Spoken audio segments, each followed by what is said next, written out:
नमस्कार. Bing woman टॉक्सच्या आजच्या एपिसोडमध्ये मी रोहिणी वांजपे तुम्हा सर्वांचं खूप स्वागत करते. आज काय झालंय, आज आपण तनुजा राणेंना पुन्हा बोलवलेलं आहे आणि सगळ्यांना त्यांचा एपिसोड खूप आवडला होता.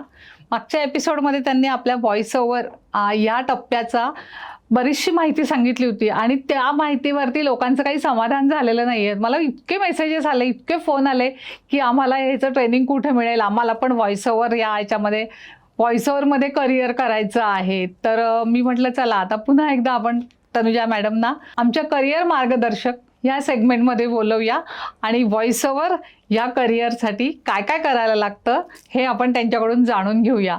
स्वागत आहे तनुजा तुमचं इकडे. नमस्कार, धन्यवाद रोहिणी. या कार्यक्रमात मला पुन्हा एकदा बोलवल्याबद्दल मला खूप आनंद होतोय तुम्हा सगळ्यांना पुन्हा भेटताना. आजचा विषय खरंच खूपच खास आहे.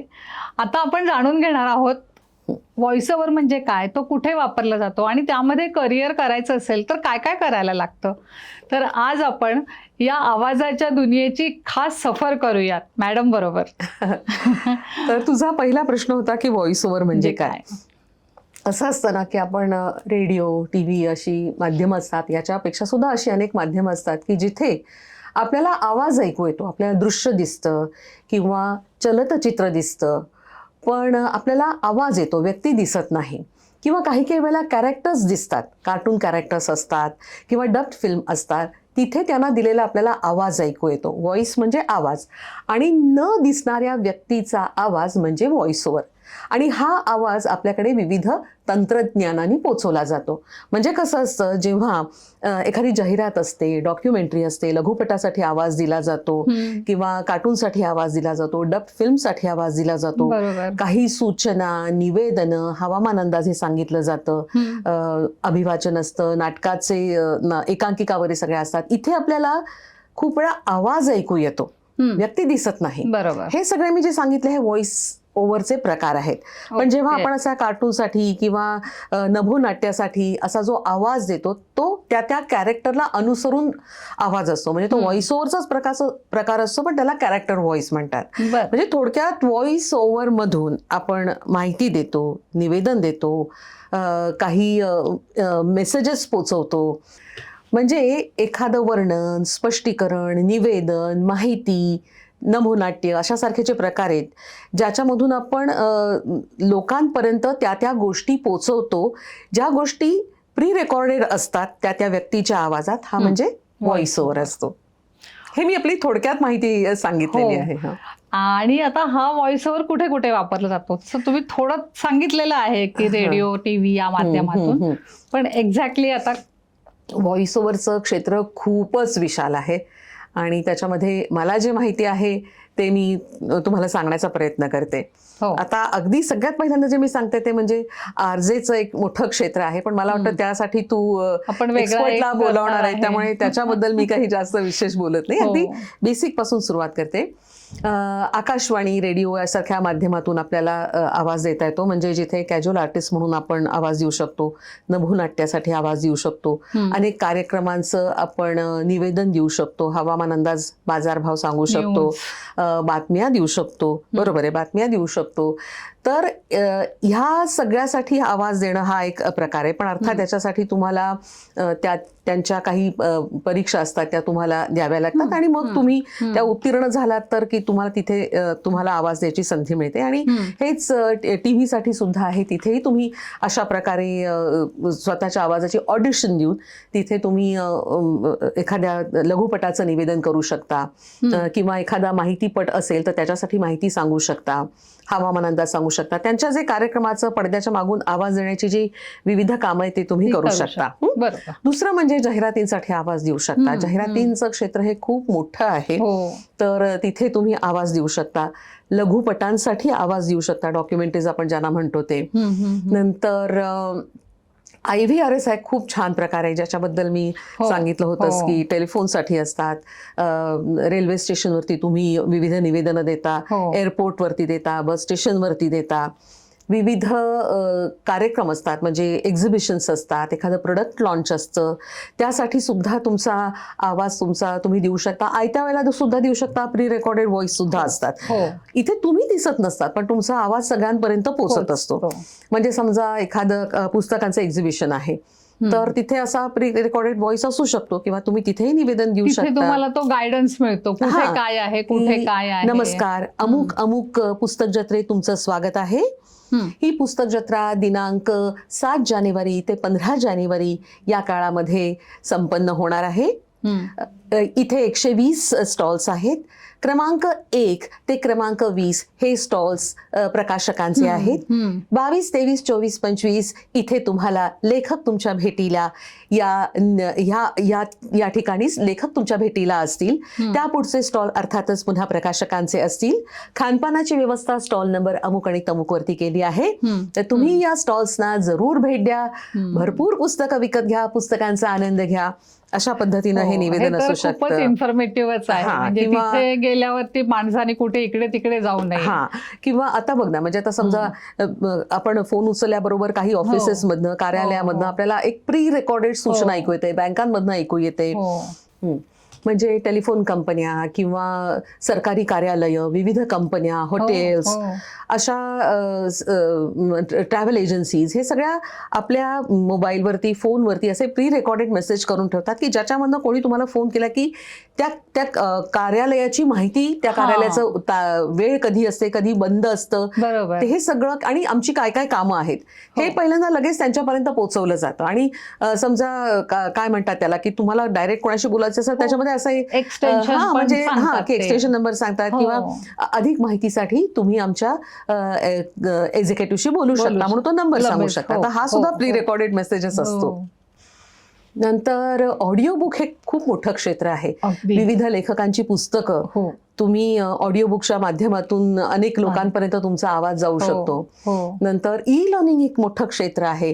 म्हणजे ई लर्निंग मध्ये सुद्धा कसं आहे माहितीये का, ई लर्निंग म्हणजे अगदी शिशु गटाच्या मुलांपासून ते तुम्ही मोठ्या म्हणजे इंजिनिअरिंग असेल, लॉ असेल, मेडिकल असेल त्यापर्यंतची पुस्तकं वाचू शकता. एवढंच नाही तर एखादं नवीन मशीन कसं वापरायचं याचं सुद्धा तुम्ही ई लर्निंगच्या माध्यमातून लोकांपर्यंत पोहोचू शकता. अनेक क्लासेसच्या मध्ये काही माहिती तुम्ही ई लर्निंगच्या माध्यमातून देऊ शकता. तर ई लर्निंग खूप मोठं क्षेत्र आहे. तर तिथे मात्र तुमचा वयोगट कुठला आहे, म्हणजे तुमचा श्रोता कुठला आहे हे भान लक्षात घेऊन तुम्हाला तुमची माहिती द्यावी लागते. म्हणजे छोट्या मुलांसाठी काढायचा आवाज किंवा माहिती द्यायची पद्धती वेगळी असते आणि तीच मोठ्या म्हणजे कॉलेजमधली लोकांसाठी तो वेगळ्या पद्धतीने द्यावा लागतो. आणि तुम्ही कर्मचाऱ्यांना, एखाद्या कंपन्यातल्या कर्मचाऱ्यांना तुम्ही देणार असाल त्यांच्या उपयुक्त अशी माहिती, तर त्यासाठी तुम्हाला वेगळ्या पद्धतीने आवाज द्यावा लागतो. यासाठी तुमच्याकडे ट्रेनिंग मिळतं.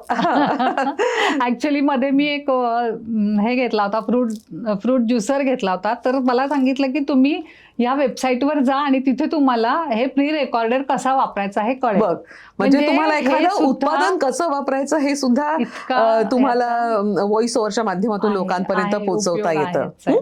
नंतर ना वॉक थ्रू एक मोठं क्षेत्र आहे. म्हणजे जे डेव्हलपर्स, बिल्डर्स आपले नवीन नवीन प्रोजेक्ट आणत असतात तर तो कसा प्रोजेक्ट दिसतो याचा वॉक थ्रू आर्किटेक्ट किंवा इंटिरियर डिझायनर्स तयार करतात आणि त्याच्यासाठी सुद्धा तुम्हाला आवाज देता येतो. मी तुला एक त्याचं वाचून दाखवते कशा पद्धतीने तुम्ही तो वॉक थ्रू करू शकता, म्हणजे नीट कळेल माहिती ह्याच्यामध्ये. XYZ डेव्हलपर्स, बांधकाम क्षेत्रातलं एक भरवशाचं नाव.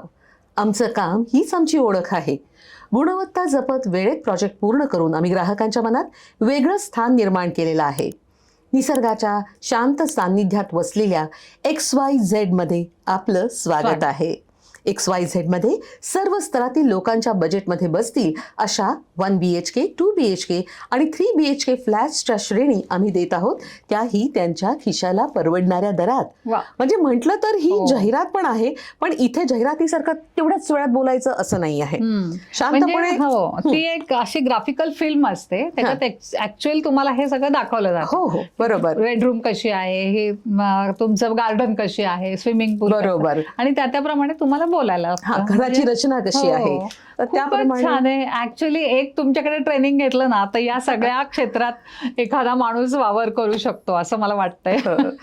ही जाहिरात नसते, पण मग जाहिरात कशी असते ते पण सांगा ना. तर जाहिरातीत कसं असतं की तुम्हाला 20 सेकंद 30 सेकंद जे असतं हो. त्या ह्याच्यामध्ये तुम्हाला हो. ती जाहिरात करावी लागते. तर त्यासाठी ना म्हणजे त्या वेळेत ते कॅरेक्टरचा आवाज काढणं हे खूप महत्वाचं असतं. तर एक उदाहरण दाखवते. म्हणजे हो अय्या हिचे कपडे किती वेगवेगळे आणि कलरफुल असतात, नेहमी काहीतरी क्रिएटिव्ह असतं. कुठून घेतेस ग? अगं अमुक अमुक मधून. तुला माहित नाही का, गेल्या 25 वर्षाची परंपरा आहे तिची. कोलाज, हँडवर्क आणि कॉटनचे कपडे ही तर तिची स्पेशालिटी आहे. आणि प्रसंगाला शोभतील असे कपडे पण ती कस्टमाइज करून शिवून देते, आणि ते पण अगदी वेळेवर आणि परवडतील अशा किमतीत. मग आपण आता अमुक अमुक मध्ये जायलाच हवं, जरूर जा. ही झाली. किती छान. म्हणजे थोडक्यात सगळी माहिती येते. सगळी माहिती येते, पण ती अगदी 20 सेकंदात कुठेही घाई गडबड वाट होती असं न वाटता पण वेळेत पोचवावी लागते. तेवढ्या ह्याच्यामध्ये स्पष्ट आवाजात तुम्हाला आणि पोचवावी लागते. 2 जण असतात, 3 जण असतात. बरोबर. इथे कॅरेक्टर व्हॉइस असतो त्या ह्याच्यामध्ये. आणखीन व्हॉइस ओव्हर मधलं एक वेगळं क्षेत्र म्हणजे डबिंग, लिपसिंकिंग. तर हे नाही स्पेशलाइज क्षेत्र आहेत. म्हणजे लिपसिंग मध्ये कसं असतं की काही काही वेळेला ते कॅरेक्टरचा जर आवाज जो पोर्ट्रे करतो आहे फिल्ममध्ये आपल्याला दिसतोय, त्याच्या काही आवाजामध्ये काही प्रॉब्लेम असेल तर, तो उपलब्ध नसेल तर आपल्याला लिपसिंग करून ते आर्टिस्ट ते आवाज देतात. म्हणजे पडद्यावरती आपल्याला त्या व्यक्तीचे ओठ जसे हालताना दिसत आहेत तशा पद्धतीनंच आपल्याला, म्हणजे ते बरोबर त्या पद्धतीत ते आवाज बसला पाहिजे. ओठ हालताना त्याला तो मॅच झाला पाहिजे आणि परत तो कॅरेक्टरचा आवाज आला पाहिजे. हे खूप स्किलचं काम आहे. तर हे लिपसिंक असतं. आणि डबिंग म्हणजे काय असतं की आता अनेक देशापरदेशातल्या फिल्म्स आपापल्या भाषेत, अनेक विविध भाषेत डब्ड होतात. म्हणजे त्या भाषेत त्या भाषांतरित केल्या जातात आणि त्या कॅरेक्टरचा आवाज आपल्याला द्यायचा असतो. ॲनिमेशन फिल्म्स असतात, कार्टून फिल्म्स असतात, त्याच्यामध्ये सुद्धा आपल्याला त्या म्हणजे त्या प्रोड्यूस करणाऱ्या व्यक्तीच्या बरोबर बसून कॅरेक्टरचा आवाज ठेवून, कारण थ्रू आउट तो कॅरेक्टरला आवाज आपल्याला द्यायचा असतो, ॲनिमेटेड व्हॉइस आपल्याला द्यायचा असतो. तर कितीतरी प्रसिद्ध आपल्याकडे हे आवाज देणारी लोक आहेत आपल्याकडे. तर हे देणं सुद्धा खूप स्किल आहे. इथे सुद्धा जरी प्रत्यक्ष कॅरेक्टर नसेल, म्हणजे आपण जिवंत कॅरेक्टर बघत नसू, म्हणजे ह्याच्यामध्ये डब फिल्म्स आपण बघतो, पण तिथे कसं असतं की आपण देताना ते लिपसिंग व्हायला पाहिजे असं नसतं. तर इथे लिपसिंगचा हे नसतं, तरी त्या आवाजात तो म्हणजे त्या वेळेत तो आवाज देणं हे खूप मोठं स्किल आहे. म्हणजे कसं आहे की त्या पात्राची म्हणजे ते पात्र कशाचं आहे त्याचं कॅरेक्टर लक्षात घेऊन, भूमिका लक्षात घेऊन, ते भाव भावना आपल्या आवाजात आणून त्या वेळेत बरोबर तो आवाज देणं हे कौशल्याचं काम आहे. बरोबर. विशेषतः डबिंग आणि लिपसिंक मध्ये ना तो मला वाटते जरा पुढचा टप्पा आहे. एकदा तुम्ही करिअर सुरू केल्यानंतर मग तुम्हाला त्या इकडे बोलवलं जातं. पण सुरुवात तर तुमची खूप पहिल्या बेसिक याच्यापासून होते आणि त्याचं ट्रेनिंग तुम्ही देणार आहात नक्कीच. म्युझियमसाठी ऑडिओ गाईड्स असतात. त्या दालनातून बघताना आपल्याला आपण नेमकं काय बघतोय हे ऑडिओ गाईडच्या माध्यमातून सुद्धा तुम्हाला त्याच्यासाठी सुद्धा तुम्ही आवाज देऊ शकता. आणि हेही एक खूप चांगलं करिअर आहे. आणखीन एक म्हणजे जसं मी तुला सांगितलं की प्रमोशनल फिल्म्स असतात, प्रोडक्ट लॉन्चिंग असतं, तसंच वर्षभरातनं प्रत्येक ठिकाणी काही इव्हेंट्स होतात. म्हणजे आता जसं मिफ सारखं असं हे होतात. तर त्या कार्यक्रमांसाठी असे वर्षभरात अनेक कार्यक्रम होतात, राष्ट्रीय स्तरावरती, आपल्या स्टेट लेवलवरती सुद्धा. तर त्या विषयाची जाण असणारी लोक तुम्हाला लागतात. म्हणजे समोर काय चाललेलं आहे हे त्या वेळातच पोचवणं, त्या कार्यक्रमाचं महत्त्व सांगणं, हे सगळं एक्सपर्ट म्हणजे त्या विषयाचं नॉलेज असणारे व्हॉइस ओव्हर आर्टिस्ट सुद्धा लागतात. आणि ही सुद्धा व्हॉइस ओव्हरची एक मोठी संधी आहे. ऍक्च्युली हे मला असं वाटतं की हे खूप सिनियर व्हॉइस ओव्हर आर्टिस्ट करतात. ज्युनियर साठी बाकीची फील्ड आहेत, पण ह्याच्यात तुम्ही जर खूप अनुभव घेतला तर त्याच ह्याच्यापर्यंत तुम्ही पोहोचू शकता. म्हणजे कुठेही तुम्ही एकदम म्हणजे फटकन जाऊ शकत नाही. टप्प्याटप्प्यानेच तुम्ही जाऊ शकता आणि हळूहळू पुढे संधी मिळत राहतात आणि तुम्ही तिथे जाऊ शकता, ट्रेनिंग घेऊ शकता. शिकवणाऱ्या अनेक संस्था आहेत, त्यांच्याकडे तुम्ही ट्रेनिंग घेऊ शकता. अजून काय काय संधी आहेत? म्हणजे हे तुला मी कसं सांगितलं की व्हॉइस ओव्हर म्हणजे म्हणजे तुमचा दिला जाणारा आवाज. पण प्रत्यक्ष सुद्धा तुम्ही आवाज वापरून जिथे तुम्ही स्वतः दिसता, म्हणजे तुम्ही टीव्हीच्या कार्यक्रमाचं अँकरिंग करू शकता, बातम्या देऊ शकता. स्टेजवरती तर अगदी म्हणजे काय म्हणते मी अगणित संधी आहेत. अगदी स्टेजवरतीच कशा म्हणजे संगीताचे कार्यक्रम, सुगम संगीताचे कार्यक्रम, एखाद्या कार्यक्रमाचं एखाद्या पुस्तकाचं म्हणजे बुक रिलीज असतं, कुठलं काहीतरी एखाद्या गोष्टीचं उद्घाटन असतं वगैरे सुद्धा त्याच्यासाठी सुद्धा हल्ले लागतात. नंतर श्रद्धांजली सभा असते, एखाद्याचं स्वागत असतं. तर असे अनेक याच्यामध्ये कार्यक्रम आहेत. राजकीय कार्यक्रम असतात, म्हणजे निवेदन, सूत्रसंचालन या ठिकाणी तर खूपच संधी असं मी सांगू शकते. फक्त त्याच्यासाठी लागणारे काही गुण असतात, तर ते तुम्ही तुमच्यामध्ये अंगी बाणवले तर हे क्षेत्र खूपच मोठं आहे. म्हणजे जिथे तुम्हाला विषयावरती पकड लागते, काय बोलायचं, किती बोलायचं आणि काय बोलायचं नाही, म्हणजे प्रेझेंटेशन हा एक वेगळा भाग झाला की तुम्ही कसं तुम्ही दिसता, त्यामुळे तुमचं दिसणं हा वेगळा भाग झाला. पण बोलण्याच्या संदर्भात बोलायचं तर काय बोलायचं, किती बोलायचं आणि कधी थांबायचं, तुमची भूमिका सूत्रसंचालकाची आहे. तुम्ही सूत्र म्हणजे कार्यक्रम पुढे नेत असतात हे कायम भान ठेवायचं असतं. त्यासाठी विषयाची जाण लागते. इथे तुम्हाला टोनही तुमचा एक सेट करावा लागतो. तुम्हाला हजरजबाबी असावं लागतं. कधी कधी विनोद बुद्धीचा सुद्धा वापर करावा लागतो, प्रसंगावधान राखावं लागतं. या अनेक गोष्टी आणि विशेष म्हणजे तुम्हाला ना विषयाची पूर्ण माहिती असणं याच्यामध्ये फार गरजेचं आहे. यासाठी अभ्यास करावा लागतो. सतत डोळे कान उघडे ठेवावे लागतात. आपली टिपणं असावी लागतात, टिपण काढावं लागतं. जे आपण वाचतो त्याच्यातनं हे आपल्याला कार्यक्रमासाठी कसं उपयोगी पडेल, कारण येणारे कार्यक्रम कुठले आहेत आपल्याला माहिती नसतं. पुस्तकांच्या बद्दल बोलायचं तर काहीतरी मुळात माहिती पाहिजे. एखाद्या व्यक्तीच्या बद्दल बोलायचं तर त्या व्यक्तीची माहिती पाहिजे. तिथे कधी काय काय वेळेला वक्ते उशिरा येतात, तर ती वेळ कशी भरून काढायची हे खूप स्किल आहे, कौशल्याचं काम आहे. पण निवेदनामध्ये संधी खूप आहेत. पण हे काही गुण जर तुमच्या अंगात असतील तर तुम्हाला खूप मोठं क्षेत्र तुमच्या समोर आहे असं मी म्हणेन. बरोबर. नमस्कार, साहित्य भारती यूट्यूब चैनल में आप सभी दर्शकों का हार्दिक स्वागत है. आज की हमारी मेहमान है सुनैना काचरू जी. सुनैना, आपका भी इस कार्यक्रम में बहुत बहुत स्वागत. आता आपण हे सगळं व्हॉइसवर कुठे वापरलं जातो, व्हॉइसवर म्हणजे काय सगळं बघितलं. आता यासाठी काय क्वालिटीज लागतात? क्वालिटीज म्हणजे काय माहितीये का, प्रत्येकाचा आवाज वैशिष्ट्यपूर्ण असतो. तर आपण पहिल्यांदा काय करायचं की आपला आवाज आपण मोबाईलमध्ये रेकॉर्ड करून ऐकायचा. आपल्याला कसा वाटतोय तो आवाज, आपल्याला काही त्यातले दोष जाणवले नाही जाणवले तरी सुद्धा आपण एक्सपर्ट कडून गायडन्स घेऊ शकतो की माझ्या आवाजात काय दोष आहे, मी फास्ट बोलतेय का खूप सावकाश बोलतेय, मी पॉझेस घेते आहे का व्यवस्थित. म्हणजे जेव्हा तुम्हाला आवाज प्रोफेशनली वापरायचा असतो तेव्हा आवाजाच्या संदर्भातल्या जरुरी असणाऱ्या गोष्टींची तुम्हाला माहिती हवी. की मला एक अजून ह्याच्यामध्ये ऍड करावं असं वाटतंय की तुम्ही प्रत्येक शब्दाचा उच्चार कसा करताय. बरोबर आहे, म्हणजे उच्चार योग्य पद्धतीने करणं हे खूपच महत्वाचं आहे. किंवा बोलताना ना वाक्य आणि मग असं झालं, मग ती मला म्हणाली असं शेवटचं वाक्य खालती येतं आणि ते ऐकू येत नाही. तर आवाजात प्रत्येक ठिकाणी म्हणजे बोलताना जोर कसा द्यायचा, कुठले शब्द हायलाइट करायचे, बोलताना आपण एका पट्टीत कसं बोलतो आहे, कुठले शब्द हायलाइट करायचे, कुठे जोर द्यायचा आहे, जसं आपल्याला कळलं पाहिजे. तसंच आवाजाच्या संदर्भात वापरल्या जाणाऱ्या काही तांत्रिक बाबी म्हणजे पिच, व्हॉल्यूम, तुमचा थ्रो कसा आहे, आवाज जरा हायलाइट कर असं म्हटलं जातं, ब्राईट कर असं म्हटलं जातं, आवाजात थोडंसं स्माईल आण, व्हॉल्यूम वाढव, असे शब्द तुम्ही रेकॉर्डिंगला जाताना जेव्हा वापरले जातात तेव्हा नक्की काय करायचं हे तुम्ही एक्सपर्टकडनं शिकलं की तुम्हाला आपोआप कळतं. आता तुझं काय काय गोष्टी म्हणालीस त्याच्यामध्ये आणखीन एक महत्त्वाची गोष्ट आहे ती म्हणजे माईक.